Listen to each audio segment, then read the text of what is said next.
All right. We'll see how this works out. Haven't done one since January. I don't think I did one in February, but I'll let the notifications take their oh so precious time. We can pause that. I don't need to put extra burden on the bandwidth. Welcome, welcome, ladies and gentlemen. This was not planned. This was not scheduled. This is very impromptu for those just joining. I don't normally live stream on YouTube. I typically prefer Twitch, but I do like streaming on YouTube on occasion, just to remind people that I do live stream somewhat regularly, and some people will just never download Twitch or never try Twitch, so I figured I want to interact with both audiences if possible. So yeah, the tweet has been sent. The stream looks pretty good. I am streaming on Starlink, so there might be occasional times where I lag out or drop frames. I can see that. You don't have to remind me every single time it happens. But when it does happen, just remember that it will come back momentarily. So if you do notice that, just be patient. Just wait a little bit longer, and then it should bounce right back. So just give it a moment. Anyway, let's see. Cybervibe says, I've been watching you since the attic when you had 10K subs. I love your channel. Oh, thanks, man. That's been a long time, huh? Long time coming.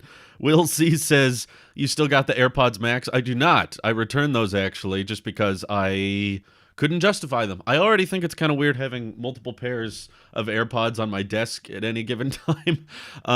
There's certain situations where I prefer using these. Usually when I go on runs and I'm working out, I know that these are not going to fall out of my ear, so I'll keep those for runs. But these are much better when mowing the lawn because they have active noise cancellation, and they're also great for flights.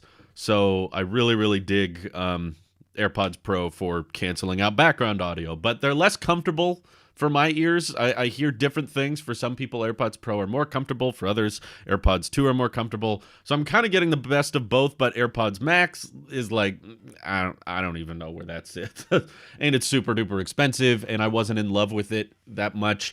AirPods Pro, I was somewhat split on, but overall I was pretty happy with them, and I use them somewhat regularly. I couldn't think of a situation where I would use AirPods Max on the regular. I probably would have brought them on a flight, and that's about it. Every other situation, I would rather use AirPods Pro. So, yeah, I sent them back. I just thought they were too expensive, and I wouldn't get much use out of them in the first place. Anyway, Rockford Media, thank you for the super chat. Hello, do you think Laps and John's battery pack leak is real? It sounds believable. It's something that I think would probably be pretty easy to guess. I mean, I saw renders long before it was a leak of a MagSafe battery pack, and that's typically what all of the renders and concept images looked like. It was basically just the MagSafe wallet, except instead of holding credit cards, it holds a lithium-ion battery. But yeah, it looks about how Apple would do it based on what I've seen. March event launches. Yeah, we should probably get confirmation this upcoming Monday is probably when Apple will announce the invite. I love how there's someone in Discord this morning was posting these like countdown renders of like people are actually counting down the days until until the invite images go out. It's like 5 more days until the invite, which made me laugh. I was like, man, we are really bored, huh? We are really low on ideas. Not just you guys, me too. That's part of the reason I wanted the live stream. Is I was like, what should I make a video about today? I don't know. I'll just ask you guys. I'll just talk to you guys because we don't do these all the time, but when we do, it's usually pretty interesting. Ian Lindsay says, should I upgrade now or wait for the 2035 M12X iMac? Definitely wait. I've heard amazing things. I think the M12X iMac is going to have 6G, which is leaps and bounds better than 5G. So yeah, definitely wait. I don't know why you would be buying an iMac in the next decade. Terrible idea. Simply Pops, hey, how's it going? He said, I love my AirPods Max, use them every day, compared to the regular AirPods and Pros. I'm glad you like them. I'm happy for anybody who bought them and liked them. I think it'd be one thing if they were just the best in every way and they were flawless. Like, I had absolutely zero complaints with them, and they were $550. I would be like, okay, it's $550, but that's kind of the price you just have to pay for the best headphones ever. But to me, they were $550, which is really expensive. It was probably about $150 more than I was willing to pay for them. And on top of that, they weren't flawless. I still had all these issues with them. I hated the case. I hated the charging method. I hated the metal scraping against itself every time it came out of the case. I know that it looks cool and premium and everything for them to be metal, but I don't know. I wasn't happy with them. And the fact that they didn't come with a wired option for those who want to use them with no latency with a Mac and stuff. And you couldn't even use the Lightning to USB-C cable they included for audio pass-through anyway. So I was like, okay, there's compromises here. They're not flawless. I want a portless experience. The reason why I love AirPods and AirPods Pro is that I don't have to use a Lightning cable to charge these things. I typically will just, when I'm ready to charge them, I put them on my little MagSafe puck on the desk, and they charge, and then when I'm done, I take them out. I'm just trying to be all in on MagSafe, all in on wireless charging, and the only time I use a wire is when it's USB-C and that kind of thing. So AirPods Max was going to make me regularly have to use a Lightning cable again, and I was like, there's too many compromises for a price that high, and I don't think I would genuinely use them that often anyway. So that's why I was like, you know what, I'll just send them back. Use that money elsewhere. Samuel says he had a dream about AirPods Max last night. Oh, goody. Do tell. What sort of TV shows or movies have you watched recently and enjoyed? I watched I don't know if it's the first, but I watched the Nickelodeon series of Unfortunate Events last night, and I've never seen that before. That was pretty good with Jim Carrey. My wife had seen it many, many times, but what other shows? We just finished Grounded for Life on Peacock, which was really funny. That show ended way too soon. We just binged all the Harry Potter movies on Peacock. Those were fun to watch. Hadn't seen them in probably like a decade or so, but yeah, they had the whole series. I don't have Disney Plus, so I haven't kept up with WandaVision, but I've heard good things about it. But yeah, there's been good stuff. We've been really milking Peacock pretty well, honestly. I've seen Breaking Bad many, many times, Logan. I love Breaking Bad. That's a wonderful show. And I've seen Better Call Saul all the way through several times. Another great show. I love Vince Gilligan. He's an expert at writing dialogue, and he's an expert cinematographer. I love Vince Gilligan. How many streaming services am I paying for? Not many. I'm still on the free trial that keeps getting extended for Apple TV Plus. We canceled Netflix. We canceled Prime years ago. This has been the norm. Peacock is free, which is why we kind of like it. And they also, because we were watching so many shows on there for free, they gave us like a 30-day trial of Peacock Premium or something. So now we get access to all this other stuff they have at no additional charge. So yeah, we're trying to combat the monthly subscriptions as much as possible and not fall into that trap of just signing up to all these different subscriptions and stuff. So that's why we're not paying for Disney Plus, and that's why we're not paying for, Discovery Plus. Or I know there's a lot of services out there. We don't do YouTube TV. We do pay for YouTube Premium, but that's because we watch more YouTube than anything. When I'm editing videos, I watch YouTube. When my wife is working, she watches YouTube. And we actually we have the family plan on YouTube Premium. So we have like 5 other people paying us back for it, to the point that it essentially costs us nothing. So we get charged for it every month, but everybody who borrows it from us pays for it. So it breaks even at free. Let's see. Why no Disney Plus? Not really into Marvel, etc. I'm into it. I'm just not monthly cost into it. I'm somewhat into it. I actually felt like after Endgame, everything felt less eventful. I really, really loved Endgame, and I loved the build up to that movie with all the Avengers and all the different Marvel shows and stuff. But after that, it felt like they were having a hard time raising the stakes. And now I'm kind of, whenever I watch the show, I watched the first half of WandaVision at a friend's place. So I'm aware of the show. I know what happens, but I haven't been terribly captivated in the show to the extent that I'm willing to drop $7 a month. Now it's $8 a month, right?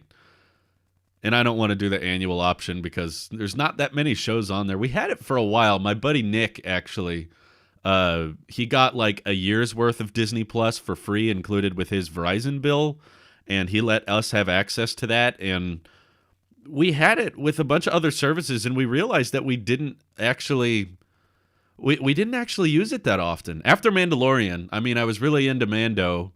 Season 1 and 2 were pretty good. And then afterwards, there wasn't a lot of movies and shows we were watching on Disney Plus.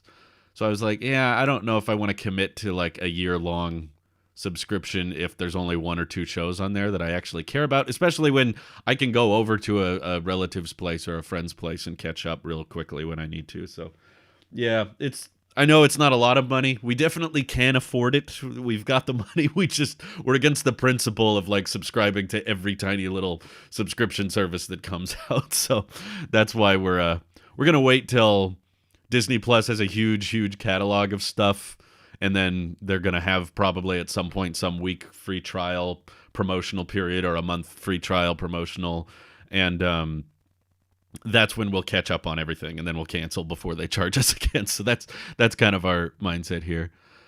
Simply Pops agrees. He says, same, trying to cut down on subscriptions, canceled my Apple Music and Disney Plus. Way to go. Way to go, Pops. I'm right there with you. No Apple Music for 6 months now.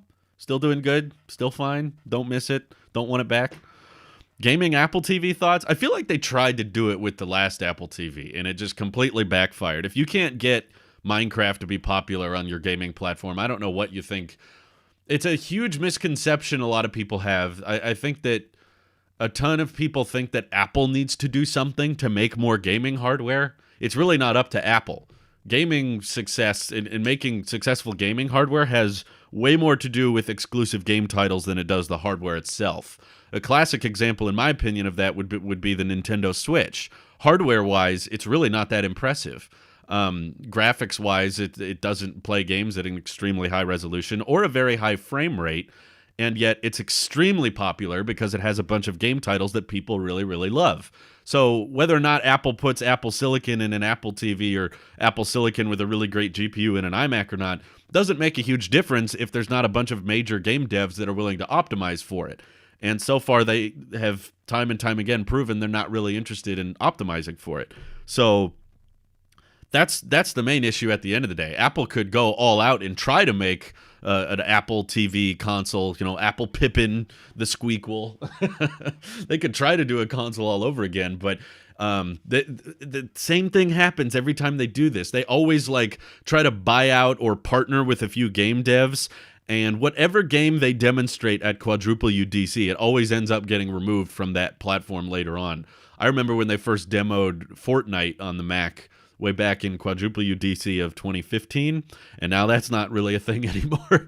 And they bragged about Rocket League, they bragged about Star Wars VR, and all of that stuff ended up getting discontinued. Or Infinity Blade. How many years did I see Infinity Blade demos on iPhone launches, and now you can't even get those games anymore? They take them off. So there's this curse of anytime Apple partners with a game dev, they can't keep the support going with it. So yeah, that's ultimately what it comes down to. Apple can pay a bunch of game devs as much as they want, but if people don't want to play them, or the game dev gives up after the contract expires, it doesn't really matter at the end of the day. Daniel Spiegel, thank you for the $2 super chat. I don't see a question, but I appreciate it. Han Zhang asks an interesting question. He says, favorite Android phone? Probably, I'm pretty split between either a OnePlus or a Samsung. I like the feature set Galaxies have, but I always feel like the price is a little bit up there. I have different answers probably depending on the price margin. If you're on a budget, if someone was telling me that iPhones were too expensive, so they were looking at Androids, my go-to recommendation would probably be the Pixel 4a. A lot of people forget about that review I did because I'm the Apple sheep, so no one wants to know what I think of an Android phone. But more people would probably be surprised to realize that I genuinely recommended that phone to people. There were people in my personal life that I was like, look, if you don't care about the Apple ecosystem and you don't like iOS and you prefer Android, that is a really, really solid phone. The display is great. The bezels are thin. The camera's awesome. The CPU's a little weak, but I mean, you're going to have to put up with a weaker CPU if you're not buying an iPhone. And most people are going to use this for watching YouTube, browsing social media. Not a big deal at the end of the day. I haven't done a long-term review, so it might end up being much worse than I think. But when it comes to affordability, the best counter argument to an iPhone to me would be something like the Pixel 4a. I'm like, yeah, you even what blew my mind about the 4a was that even after sales tax, it was under $400. That was crazy to me. I was like, the iPhone SE can't even claim that. It's $399, but after tax, it ends up being, more like $430, $450.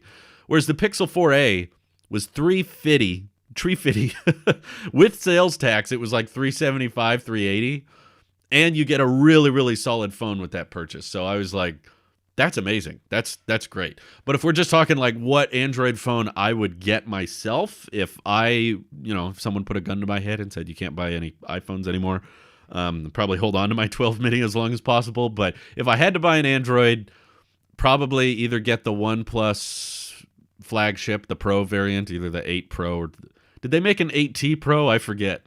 They released too many phones.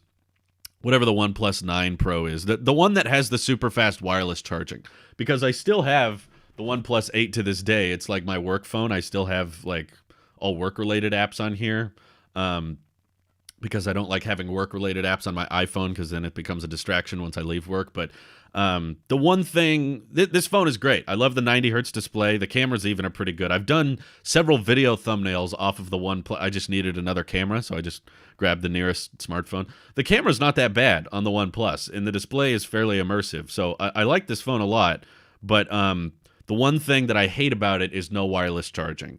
If I could just drop this on a Qi charger or something, that would make this phone 1,000% better for my use cases. Not for everybody, but for me at least, that would be very much appreciated. So I know that they make an 8 Pro, but this was a gift. I didn't buy this. Someone just sent it to me. So that's why I was fine with keeping it. But yeah, if I had to use an Android, OnePlus software and the price of their flagships are a lot more reasonable than Samsung's. I like the S21 a lot, but it's so pricey. But I haven't tried one in person, so maybe I'd like the S21 more if I tried it. But I'm for those who haven't been keeping up, I'm actually taking a break from reviewing Android phones because I felt like they were all kind of blurring together and all starting to become the same thing, and it just becomes this balancing act of this phone has 144 hertz, this one has 120 hertz, this one has the camera hole in this side, this one has the camera hole in this side, and they were all becoming way too similar in my opinion. So I was like, the views on my Android reviews were not that high anyway, so I was like, you know what? If people aren't interested in me doing Android reviews, then I'm not going to bother because it takes a while. But anyway, I'll keep up on the super chats here. Daniel Spiegel super chatted again. He says, didn't John say something about a new iPad Magic keyboard? Thanks for the super chat, Daniel. I think he said something like that. I haven't kept up with all of his leaks lately, but yeah, something about a new Magic keyboard, although that worries me. I don't want to have to get a new Magic keyboard for the Mini LED iPad Pro. In fact, if it does require you, like if the Mini LED iPad Pro requires me to buy another $350 keyboard, I'm not going to keep it, for the record. I might review it, but I promise you now, I'm not willing to drop. I'm already on the fence about upgrading my iPad Pro just because my 2018 iPad Pro that I'm using all the time, I used it so much this morning. Favorite Apple product ever to this date. Nothing has topped this, in my opinion. The fact that it's over 2 years old. It's like 2.5 years old, and it still feels like unmatched in the tablet market. And the 120 hertz, the USB-C. I love this keyboard case. As expensive as it was, it is pretty solid because I can charge it from the opposite end. Face ID is amazing.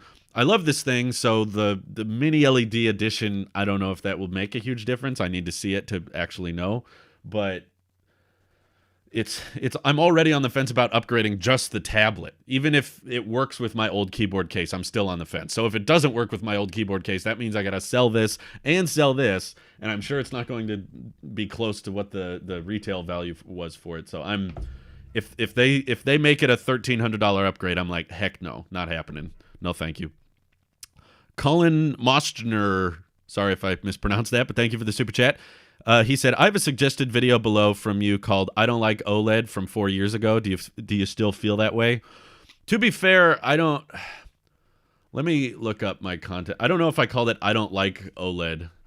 I thought I called it something like OLED doesn't matter or OLED doesn't matter to me. Oh, no, you're right. It's still called I Don't Like OLED. That's probably a tad clickbaity, but I still generally agree with the statement that I think OLED is a bit overrated. Kind of like how I'm talking about with my iPad Pro right now. I don't use LCD displays and think, oh man, that black pixel isn't black enough, or man, I wish this dynamic range was a lot better. It's never been a huge issue to me. And the reason I fell in love with the iPhone 10 and the reason I still love iPhone 12 mini isn't because it's an OLED display, it's because the bezels are thin.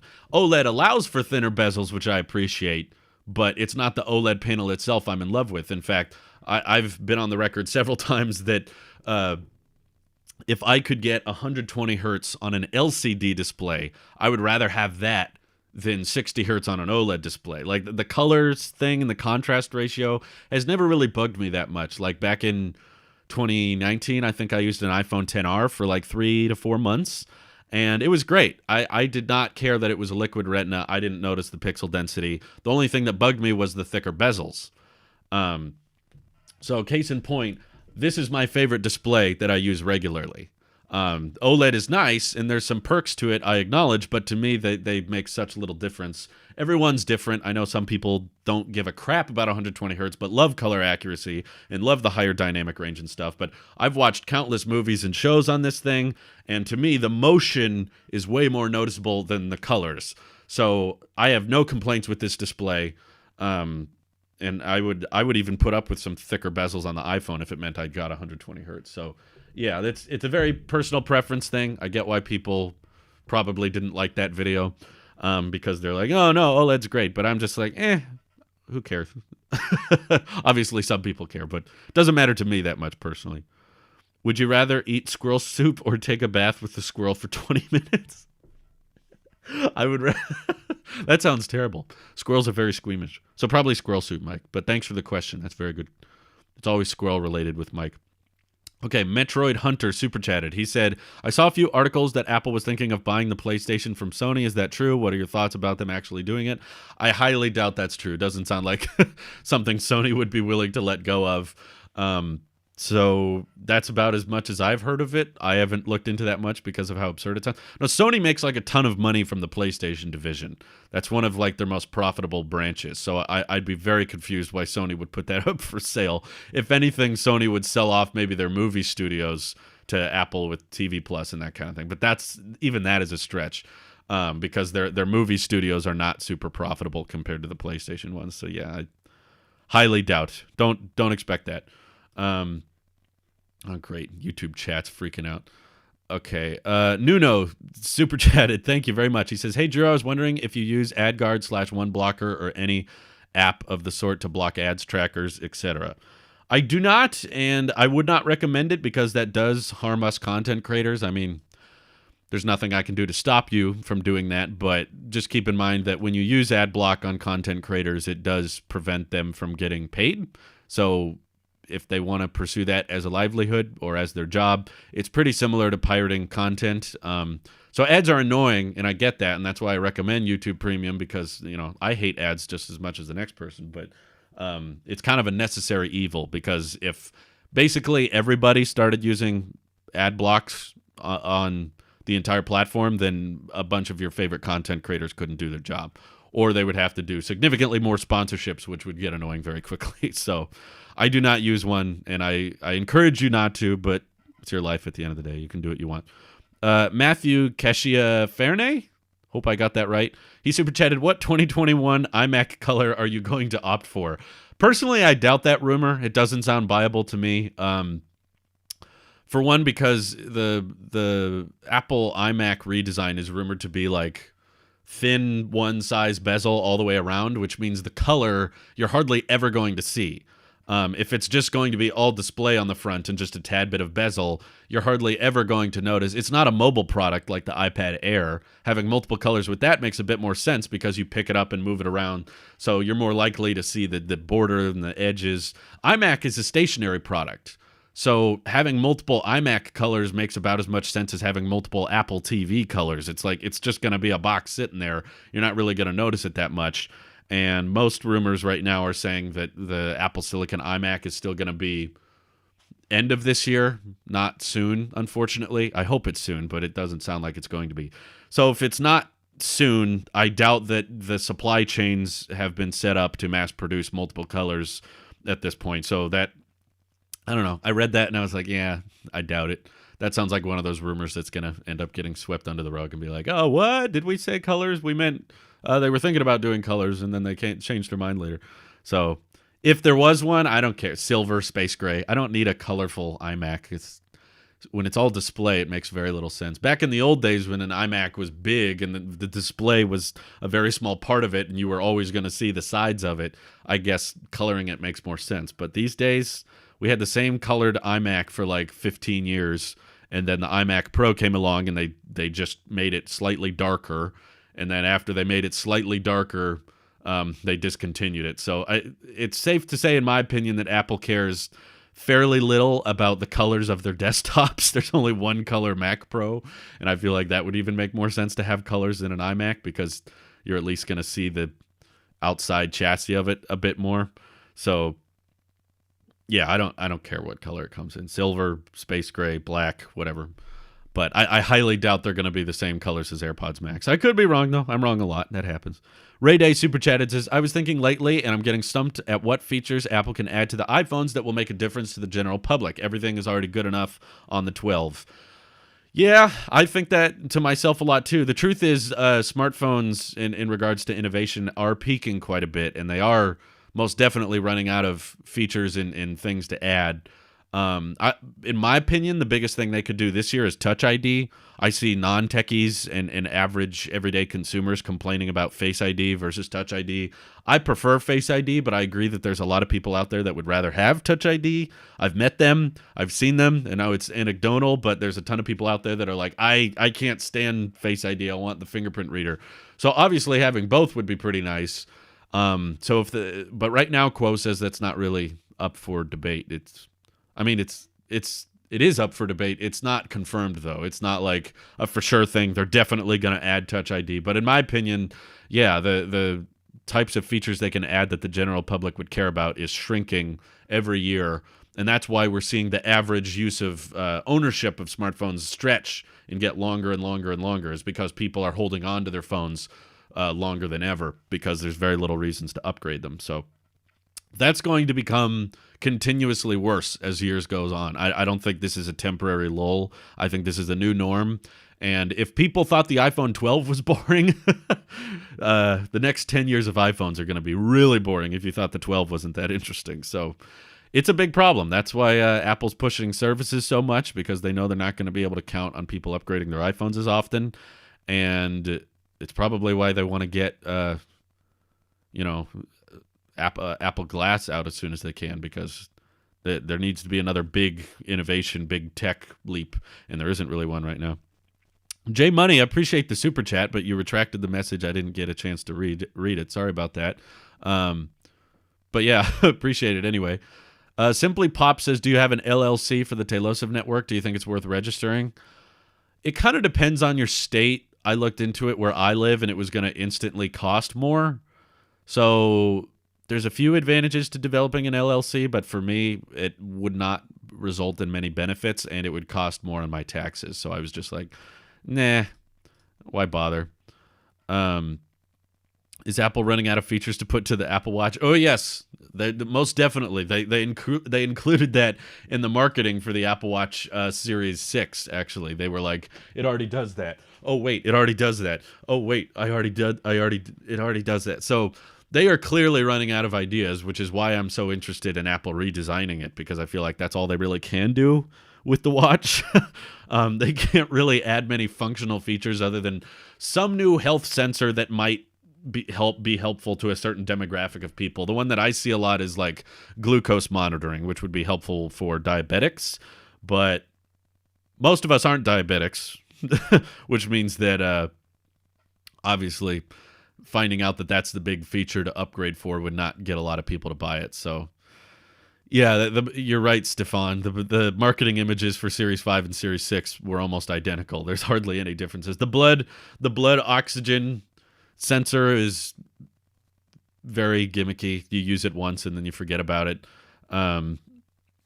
Touch ID in the screen, even that wouldn't be very useful. It would be very gimmicky because people don't unlock their Apple Watch hundreds of times a day, whereas iPhones and iPads and stuff get unlocked close to 100 or sometimes more than 100 times a day. An Apple Watch, you typically put on one, you unlock it once, or you put it on and then you unlock your phone, which automatically unlocks the watch. So that's how I typically do it. I put on my watch in the morning and then I unlock my phone, and then I don't even have to enter the passcode. And then my watch unlocks my iMac. So it's great. It's a whole integrated security system. The best security system is the one you don't even really notice, which is kind of how it's been for me so far. And adding Touch ID would save you a few seconds a day, but very little. So they could do it, but it would probably make it way more expensive, and it would not be a feature I would see a lot of people upgrading for. Is this being streamed on Starlink? Yes, it is. And I may add, it's been pretty stable. So Starlink is in beta right now, for the record. So it is a little bumpy. There are times where the service disconnects and comes right back. SpaceX has disclosed that. They've told everyone in the beta to expect the service to drop on occasion. But I must say I'm very impressed with it. Like, I canceled Comcast. I've got a video on that about how complicated it has been to get Comcast to turn off our service.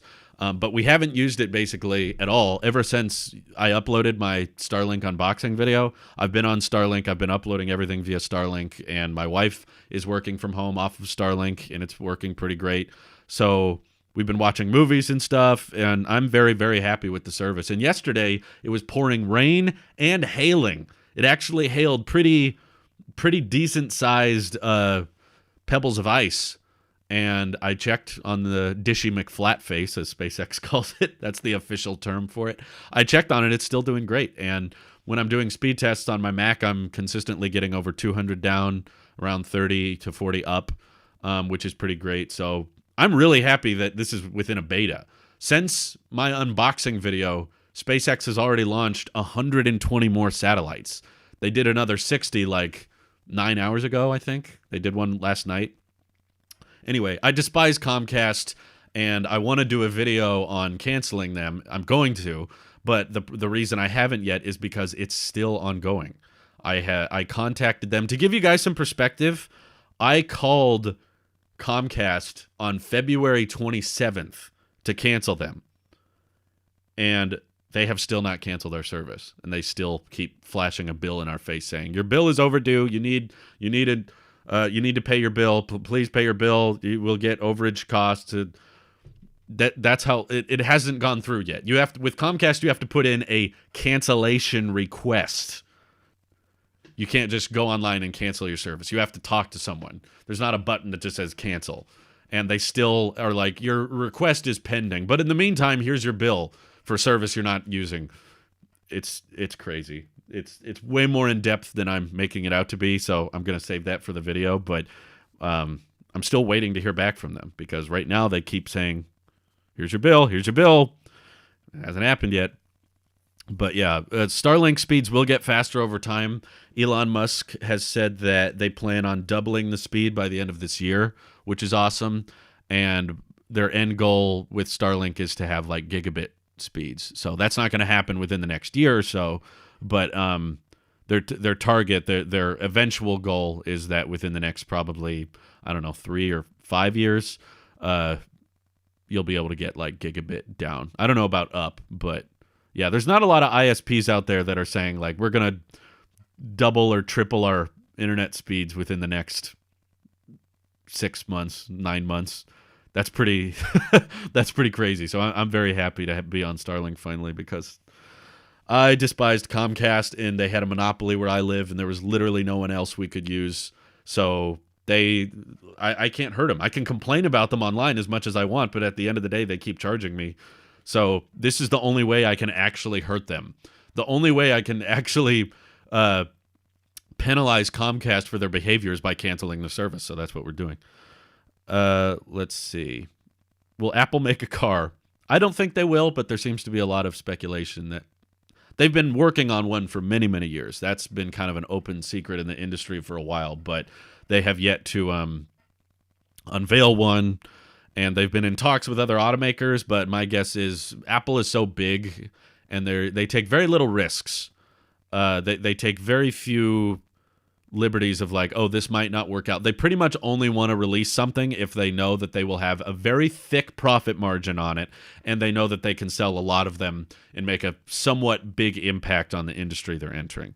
The EV industry, I would argue, is more complicated, more difficult to do profitably, and harder to break into than any industry Apple is currently present in. It's harder than the over-ear market. It's harder than the It's harder than the wearable market. It's harder than the streaming market. It's harder than everything Apple's present in right now. And Apple doesn't like to do their own manufacturing. They usually outsource manufacturing, which is a huge issue if you're trying to make a profitable EV, because Tesla is barely able to make profitable EVs. And they have to do everything vertically integrated. They own all their own factories, and they're designing their own chips, and they're building their own batteries, and they're doing everything as vertically integrated as possible. And even they struggle to do it profitably. Yeah, I've seen Hyperchange's videos about lithium titanate. I've seen him believe a lot of things that didn't end up happening, which is why I'm skeptical. There are definitely, I feel like Gali doesn't report on Apple as often, and he's probably not as aware of how much BS there is in the Apple leaks community. It doesn't even have to be something interesting. Just anything related to Apple, there are, I would argue, 4 times as many bogus leaks as there are accurate leaks. And that just comes from my experience on reporting on Apple rumors and leaks over the past 4 years. There's so much patents and rumors and leaks that get around that make people think, oh, Apple's going to do this, Apple's going to do this, and then they don't. And Gali's less aware of that because I've been doing Tesla videos for the past year and a half on Tailosive EV, and I can say that the leaks in that community are a lot less bogus, and that's probably what he's more used to. He's used to kind of Elon Musk leaking things himself, whereas Apple, even if it sounds like they're going to release something and there's tons of concrete evidence of it happening, they still won't do it. Case in point is AirTags. Like, we got references to AirTags directly from Apple, like in 2019, and here we are in 2021, it still hasn't happened. So I don't think they're going to do it. I think that they're investigating it, but the more they talk about it and the more they look into how expensive it's going to be, the more they're going to realize that they can't really make anything that compelling. Tesla has kind of stolen the Apple Car moment Apple could potentially have had. Kind of like the iPhone moment when Steve comes out on stage. He's like, here's the iPhone. It's going to change everything. Tesla's kind of leapfrogged them already to that of like a futuristic modern car that's all built around software and it's all electric and removing as many steps of the process as possible. A lot of Apple design philosophy there that Tesla kind of beat him to the punch to. Now, if Apple made a car, it would probably be very, very similar to a Tesla, and they would just come across as kind of a copycat. So my guess is they're going to decide they don't want to do it. Maybe partner with somebody else, maybe buy out another startup, or just work on CarPlay Plus enhanced versions of CarPlay for certain automakers. I could see that happening, but their own car that they design from the ground up, no, I don't think it'll happen. Is Apple trade-in a scam? Not really, because you kind of get what you pay for, although you don't have to take the credit they give you. You can choose to reject it. My buddy Randy was promised with Apple trade-in that he would get $480 if he sent in his iMac, and then he sent it in, and he only got like $120. It was something abysmal. It was way lower than what they said he was going to get. But it wasn't like he had to accept that offer. He still had the option to send it back. If you didn't like the number they gave you, they would just return the iMac. So it's not technically a scam, but I agree that the trade-in prices are not meant to be equivalent to resale prices. I think that's a misconception a lot of people have. They're like, they're only giving me $400 for this iPhone. If I sell it, I could get it for $600. It's like, okay, then sell it. The point of trade-in is that it's like supposed to be a guarantee. It's supposed to be like you can bring this in at any time and we'll give you this price. Whereas selling it, you have to find a buyer. You have to hope that buyer doesn't scam you, or you have to ship it online, and you have to worry that UPS or FedEx don't lose your package, and There's more things you have to do on your part. And yes, you can make more money from selling your phone almost always compared to trade-in. But trade-in is meant to be the hassle-free. You don't have to worry about getting scammed. You can just bring it to Apple. They'll tell you exactly how much they'll give you for it, and then they'll give you that price. So that's it. What is the biggest flaw of the iPad? Biggest flaw of the iPad? I don't know. Oh, sorry, Alpha. You asked, what's a question? Question is a request for information from a person or individual. It's a pretty solid definition, right? I would say, I don't know why I'm thinking this. There's probably a bigger issue that someone else can think of. But to me, the biggest flaw of the iPad is the camera bump. I feel like if there was... I love this design. The bezels are just as thick as they need to be. It's very thin. It's very light. It's a huge display that I can just carry around with me, which is awesome. No, I think 4x3 is good. I've messed around with like 16:9 tablets before. They're terrible. They're not ergonomic. There's like, in my opinion, a very specific reason they chose 4x3 is because it works well in portrait when typing, and it also works well in landscape when you want to reach to the center of the display. I've seen several tablets that have tried to not do 4x3, and it always ends up being weird. And uncomfortable. So I can't think of many design issues I have with this. Maybe moving Face ID to this part right here, because we use it in landscape so often, I wouldn't mind if they put the Face ID sensors here instead of here. That'd be cool. But not much. Camera bump would be nice if it was just completely flush and flat on the back. Even if, okay, it doesn't do 4K at 60 anymore. Whatever. You know, I still don't think many people would be that mad, because the rear camera on the iPad does not get used for that much, let's be honest. When it does get used, it's like a document scanner, or you're like FaceTiming someone and you want to show them something else, but you're not going to be FaceTiming at 4K anyway. So I wouldn't mind if the camera was a little bit worse, but the design was completely flush. That would be dope. I still say the iPad's main flaw is software-based. Yeah, there's a lot of software limitations, but I will admit it has gotten so much better over the years. Like, there are really, honestly, only about 1 or 2 applications on the Mac that keep me from switching over to an iPad entirely. Plus the fact that the iPad CPU is obviously not as fast as my iMac Pro. And probably when I get the new Apple Silicon iMac that comes out later with the M1X chip or something like that, it's probably going to be much faster than whatever they put in the iPad. But let's just assume they have the same Apple Silicon on the iMac as they do the iPad. Whatever. I know they probably won't do that, but I'm just saying, for instance, I wouldn't mind switching everything over to the iPad if I could get Final Cut and OBS. Like what I'm doing right now, I couldn't do on the iPad. I want to be able to plug in external microphone, external camera, and then live stream. If I could do that with the iPad, that would be amazing. And it would make my Mac a lot less crucial. And also Final Cut Pro. There's a lot of different tweaks and tools within Final Cut that LumaFusion doesn't quite have. And if I could have that same user interface and that same workflow on the iPad, be perfect. There's very few things that keep me on the Mac. I know other people who do like software encoding and file management systems and stuff they need for them, but I genuinely don't care or need that. I could do everything on the iPad if they just brought over those 2 use cases and maybe external monitor support. That would be very helpful. But we'll see. Hopefully they come up with something good at iPadOS 15 this year. I know it's not going to be replaceable for everybody. For some people doing programming and stuff, that's not going to work. But yeah, Joseph, this live stream is on Starlink. Comcast is gone. They're still asking for my money because they won't listen when I say I want to cancel my service, but we do not have Comcast anymore. It's gone. The coax cable that came through the wall has now been cut. It's not in my house. We're not using it. So yeah, this is everything since I uploaded my Starlink unboxing video has all been Starlink. It's all my videos were uploaded with Starlink, all the podcasts, the FaceTime was over Starlink. If you don't have Bitcoin, can you still call yourself a techie? Yeah. What, does someone want to make that claim?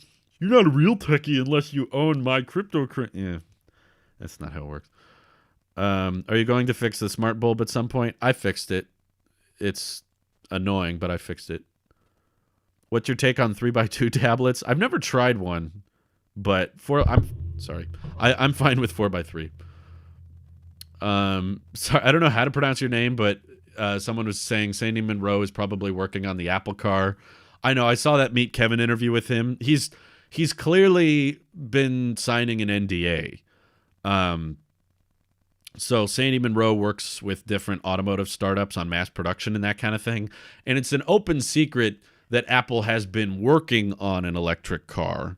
That's been a rumor since pre-iPhone, actually. If you've been following Apple leaks for a long, long time, there were times people said Steve Jobs was talking about developing some type of vehicle as far back as 2007, 2008. That's that's not new. And then there was all kinds of leaks and rumors going around in 2014. I remember reading about it in college, and there were all these people saying, "Oh yeah, Project Titan is this new electric car project. Apple's definitely developing a car," and people were all treating it as fact. And they said it's probably going to launch by 2020, maybe 2019. And here we are in 2021, and now everyone's saying 2025, 2027. So I'm just like, okay, I'll believe it when it comes out on stage, but if you're going to hold weight into rumors and leaks, then you're going to be waiting a long, long time, because they've been talking about, there have been rumors about a car for so long. And yes, they've been consulting different companies. They tried to buy Tesla back in 2013. You know, there's all kinds of open secrets about Apple working on a car. But if you know Apple very well and you know how their rollout of technology goes, Apple has all kinds of moonshot projects that they develop internally that never see the light of day. My prediction is that the Apple car is one of those things. It's like, yeah, they have a team. They have some people working on it that they're just kind of investigating it constantly. And they'll talk to certain industry people like Sandy Monroe or Hyundai, and they'll ask them about it, but that's nowhere near mass production. And in my opinion, if Apple cared about making a car, they would have done something by now. They would have actually unveiled something or mass produced something, because it's already getting pretty late. I personally think Tesla has kind of a unmatchable lead in the EV industry when it comes to the fact that Apple is not building their own factory right now already puts them at a disadvantage, because whoever is able to build batteries cheap enough and at a large enough scale is going to make the better product. Because at the end of the day, what matters most with EV people is going to be range and price. And Tesla already has a lot of people beat on that caliber. And they're already working on these 4680 cells, which are going to be way cheaper to build and have way better range.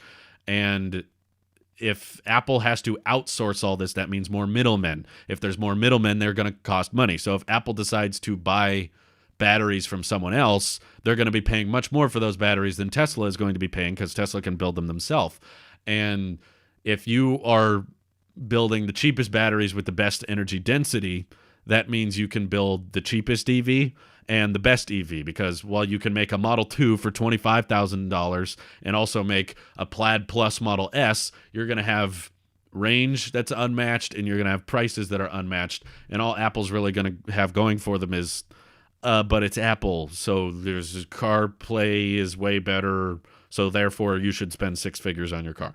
So it won't work in the auto industry. There's some brand loyalty when it comes to consumer electronics, like headphones with AirPods and Apple Watches and iPhones and stuff, but the markets are entirely different. Just because someone really likes iPhones and buys $1,000 iPhones every year, that does not put them in the same caliber as willing to drop $70,000 to $100,000 on a car.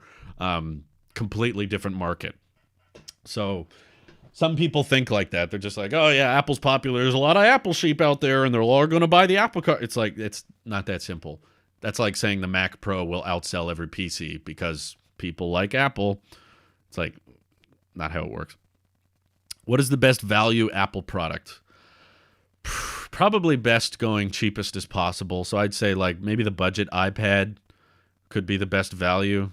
I actually think if you're going just pure budget, yeah, $329 for an iPad with an A12 chip, that's pretty solid. And it even comes with a 20-watt charge brick, which is amazing. So, but if we're considering all different Apple products, not just the cheap ones, which is probably where most people's answer is for best value, I would actually say the 11-inch iPad Pro. The specs you get for that thing for $800 is pretty astonishing. It's 128 gigs of storage by default, 6 gigs of RAM, which on iPad OS is plenty. You've also got Face ID, which is awesome, 120 hertz ProMotion, which is awesome. You've got 2 cameras on the back, plus LiDAR, and a great battery life, and it charges via USB-C, plus it comes with a fast charger. I think, like, out of all Apple products you can get for sub $1,000, the 11-inch iPad Pro is, like, fantastic. iPhones all kind of blur together at the end of the day. Yes, this whole stream has been with Starlink. Comcast is gone. There's no more. There are occasional signal drops with Starlink, so I might freeze up on occasion. OBS is telling me I've dropped about 3% of my frames since I started streaming, which is pretty good. To be fair, Comcast would drop frames too. Occasionally, I would have dropouts with Comcast. So neither are perfect. Comcast was a bit more reliable, but they were way more expensive, and their customer service was crap, and I hated them. So that's the problem. Why do you stick the boxes on the wall? Because people get mad when I don't. I tried to film without them once, and people were like, where are the iPhone boxes? I want iPhone boxes. And people wouldn't shut up about it, so I put them back. Let's see. How long does it take you to upload a video over Starlink? It takes a little bit longer than Comcast. With Comcast, it was probably like 20 minutes. It depends on the video, obviously. A 10-minute video takes longer than a 5-minute video. I would say on average with Comcast, it would take around 20 minutes, and then with Starlink, it would take around 30, 40 minutes. But I would not be switching to Starlink if this was as good as it was going to get and it was never going to improve. That's, I think, the dated mindset a lot of people have with Starlink, is they're just like, well, this is how it is today, so that means it will always be like that. That's what you're used to, because Comcast has had no incentive or no plans on improving their speeds or offering better deals or better prices or anything. They're just like, nope, that's what you get. In fact, ours was getting more and more expensive every month. They were increasing our rates. Whereas Starlink is like, we're going to double our speeds by the end of this year. And by the end of next year, we could be looking at gigabit level performance. So that's why, to me, like, I would much rather be on an ISP that plans on improving the performance, making it better, not just keeping it the same, because that's what Comcast was doing. Comcast had no plan on ever improving the speed, and they had no plan on decreasing the price because they just kept charging more and more. So that's why I'm very happy to be off of them. JJ said, Comcast charged me like $6 a month after I canceled, and I called them and made up something about charging me a prorated extra day. They are the worst. Yeah, that's what they're doing to us. They're like trying to prorate our service at a higher rate, which is ridiculous. Comcast has 12,000 megabit speeds for download. No, I think you added an extra 0 there, Stefan. Also, download means very little to us. Me and my wife, for one, someone asked earlier, what games am I playing? I haven't played any video games in months, actually. I've just been so busy with work, and when I get off of work, I just want to spend time with my wife. So download after 100 megabits makes very little difference, because all I'm doing is watching YouTube or watching movies, which you don't need 100 megabits down for. And, you know, doing stuff like this. Upload is everything to me. And Comcast maxed out at 40 megabits up. So the only way to get 40 megabits up with Comcast was to get their gigabit plan. If I got a non-gigabit plan, they would give me like 20 up or 10 up even. Their cheapest plan was like 3 up or something ridiculous, and it was still like $60 a month or something crazy, and that's with data caps. So for one, I was never getting speeds that high with Comcast. They claim it's gigabit, but I never once got over 1,000 down when I did Ethernet connected to the modem, like full speed, all the devices turned off. I never got 1,000. But secondly, download is not important to me. I would much rather have 100 down and 100 up than 1,000 down and 40 up. Like, upload is how I live stream. It's how I post videos. So upload makes all the difference, whereas download, my wife does customer support online chat. She's basically just texting people all day from her laptop. So download does not matter at all. After 100, we're fine. So reliability is probably the biggest thing we need with Starlink, because we just don't want the signal to drop that often, which it's already gotten a lot better.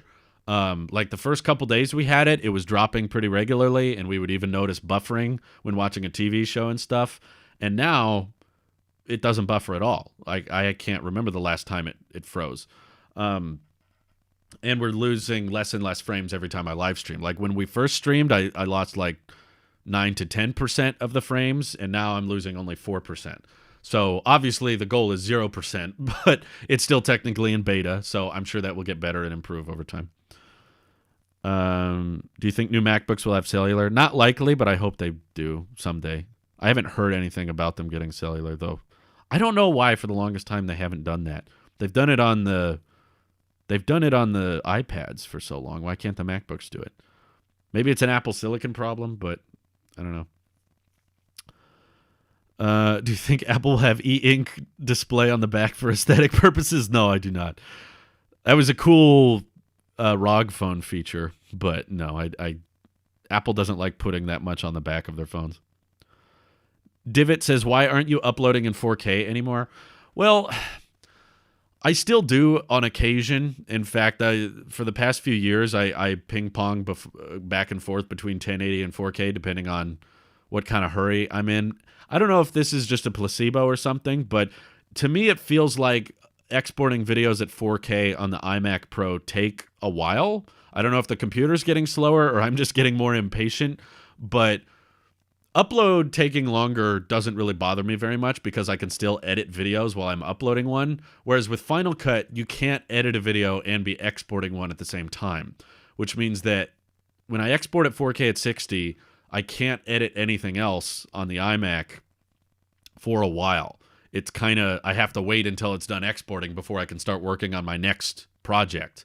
So the faster the export takes, the sooner I can work on my next project. And I was thinking about just going back to 1080 for a while to see how many people would notice. And because obviously the longer the export takes, the slower my workflow is. And that means it takes longer to get things done. So I was like, okay, I'm spending all this time I'm spending all this energy making it 4K, but how many people are actually watching at 4K? How many people actually care? So I stopped uploading in 4K, and only like 5 people noticed. There were a few people tweeting at me, and there were a few people commenting it, but it was a very small number. And I was like, okay, so I'm making like 10 people happy to have a 4K option, but I'm slowing down my workflow by 4 times.